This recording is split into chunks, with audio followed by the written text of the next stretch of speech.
जळगावमध्ये एलपीजी पेट्रोलपेक्षाही महाग विकला जातोय आणि एलपीजी पंपावरचे दर हे महिनाभरामध्ये 53 रुपयांवरून थेट 130 रुपयांपर्यंत गेलेले आहेत। पंपचालक काळाबाजार करत असल्याचा आरोप रिक्षा चालकांनी केलाय। आधी व्यावसायिक विक्रीवरच्या बंदीमुळे एलपीजी मिळत नव्हता आणि यानंतर आता काही ठिकाणी पंपांवरती रिक्षा चालकांना एलपीजी मिळू लागल्यावरती त्याच्या किमती अव्वाच्या सव्वा वाढलेल्या बघायला मिळतात।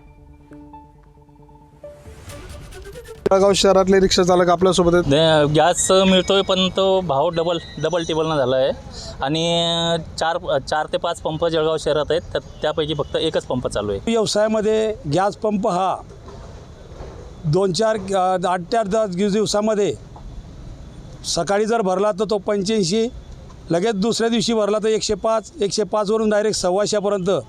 आणि काय तर आमच्याकडे गॅस नाही आहे आणि वरून आम्हाला भाव त्या पद्धतीने मिळाला। अशा पद्धतीने शासनाने ठरवून जर दिलेला असता नेम की बा हे भाव की आम्ही एक ठराविक पेट्रोल पंपावरती गॅस पंप आहे गॅस आहे आणि म्हणून आम्ही हे भाव वाढवून दिला, असं शासनाने जर भाव वाढवून दिला असता कदापि बी म्हणजे आमच्यावरती पोलीस प्रशासन किंवा RTO विभाग किंवा प्रवाशांमध्ये काही घुसबुस झाली नसती। एक पंप चालू असतो, एक पंप बंद असतो।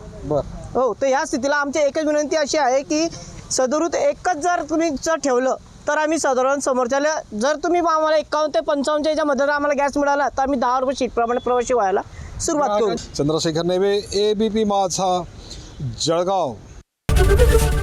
ABP माझा, उघडा डोळे बघा नीट।